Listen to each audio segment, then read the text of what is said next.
Jeff is like the most experienced person at putting drive shafts or axles in I've ever seen. Oh, yeah. He usually gets it in, you know, the first try.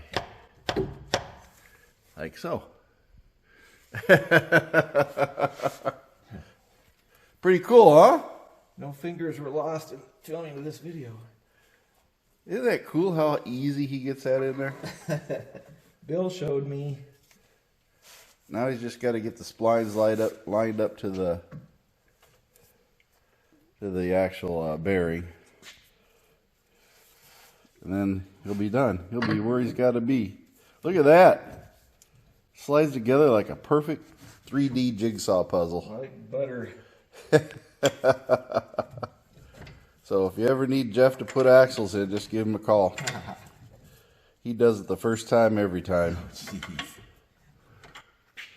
Oh, it is the next morning, and I may or may not have slightly overslept because I came out and I found Jeff at this position with this pretty much assembled, and this wheel actually on. So yeah, some of us have rougher nights than others, but we won't go into why, but the how. But either way, I got a fair amount of sleep and feeling better for it. But yeah, we're getting there, folks. We're not going to tighten the axle nut up because the axle nut is not a support. It is merely a drive. So we want to make sure we have the strut, the LCA, and everything else on there. And Jeff didn't put the splash guard on because, you know, so you guys don't start commenting and saying, oh my God, didn't put the splash guard on the other side. Well, we didn't do it on either side because it's going to be taken back apart. Everything's just going to be snugged. It's not going to be tight. We want to make sure we can make it roll. And that's really all we're going to be doing with it. So it's just going to roll, and that way we can put it down lower so we can access all the fluids and start doing the fluids a little more comfortable than way up in the air. And then we can prepare it for a first start yet today.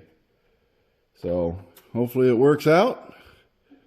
You know, it's one of these things, folks, where when you tear something apart and then you put the wiring harness back together, if you don't take good notes, pictures, or anything else, yeah, it can become a nightmare.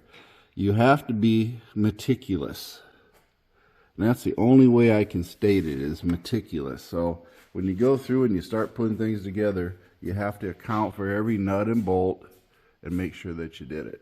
And in this case, on this GMC Acadia, that was very, very much something that had to be done, because Jeff nor I had tore apart a GMC Acadia before. So if you guys are looking at this saying, oh, you guys make it look easy. No, it's not. Especially if it's your first time doing it. And well, it's not the first engine that Jeff or I have ever done, but it is definitely the first GMC Acadia. So yeah, a little bit of a learning curve on that aspect. But hey, we're almost there, folks. We'll give you a few more progress updates, and hopefully we'll be at an actual startup. Now putting the vacuum on the system, and this will tell us whether or not we have any leaks or something like that.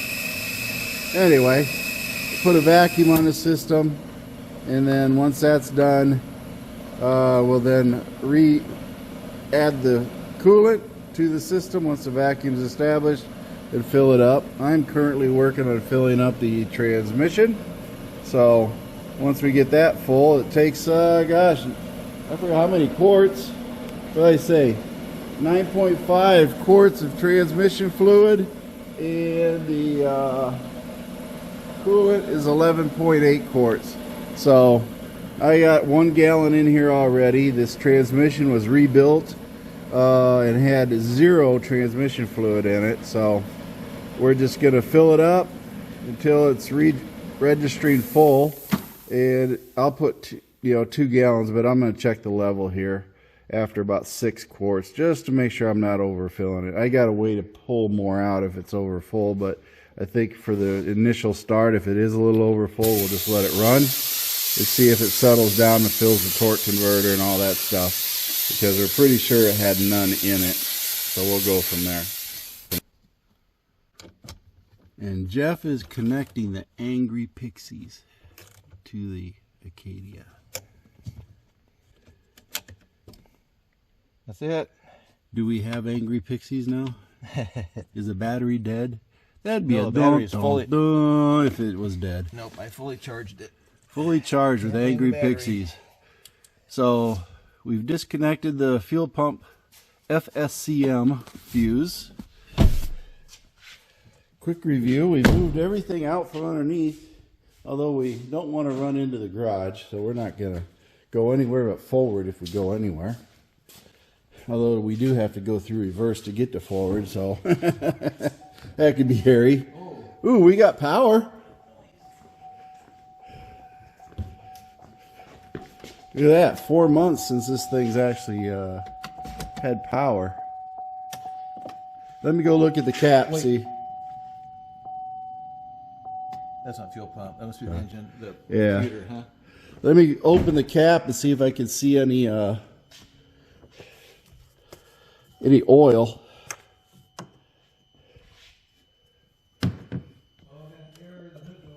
I ain't gonna see any oil. They got a cover over it.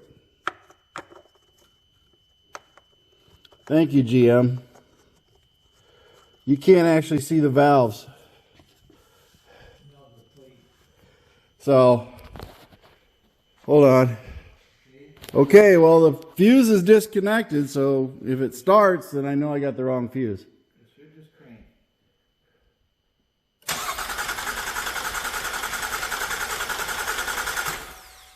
There's one. Let's see that. Let me see if I got more pressure gauge. We'll do about 3 or 4 cranks to get some oil loaded up into the engine. Yeah. No gauge. Oh, now it's all manual. It stopped as electronic start. Now it's all me.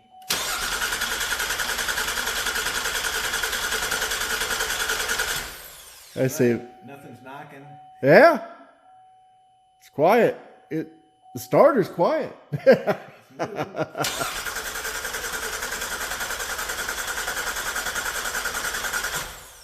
Do one more and then I'll put the fuse back in. That should be enough to prime the oil pump and everything. Let me go ahead and put the fuse back in.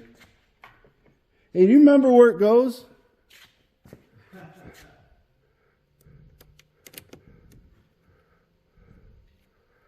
I think it goes right there. Now, does it matter if I put it in backwards or forwards? Okay, hold on. Let me restart my video. All right, moment of truth, folks.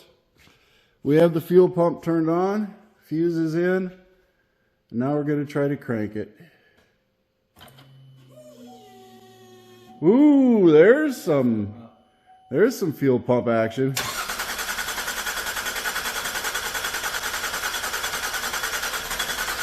Oh! It's got a lot of air in the line yet. Yeah.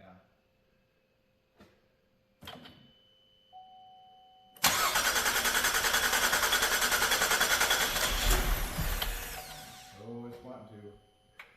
Well, it's just got to get all the injectors filled up.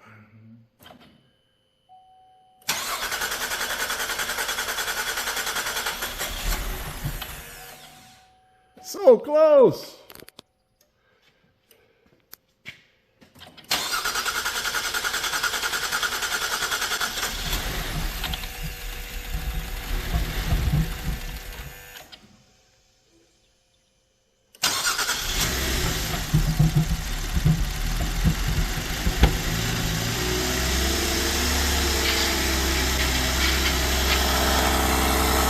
There we go.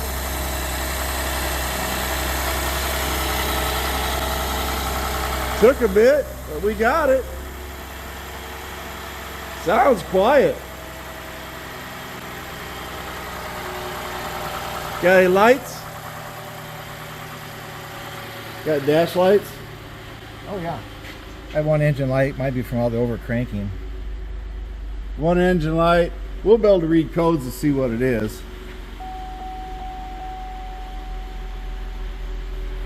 Idling down. Want me to open the garage door a little?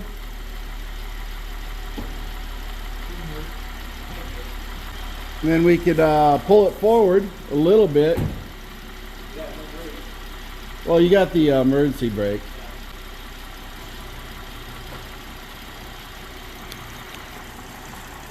Or do we want to just let it idle a bit and get the fluids filled first?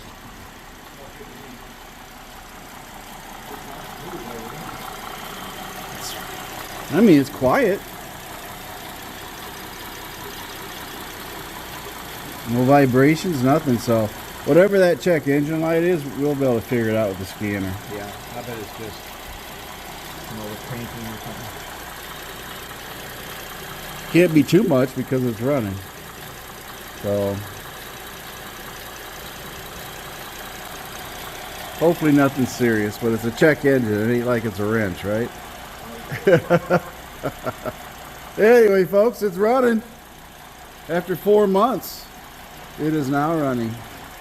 We're going to go ahead and get some other things done to it and try to figure out what's going on and get it warmed up, get fluids topped off, everything that would have to happen when you got a new build like this.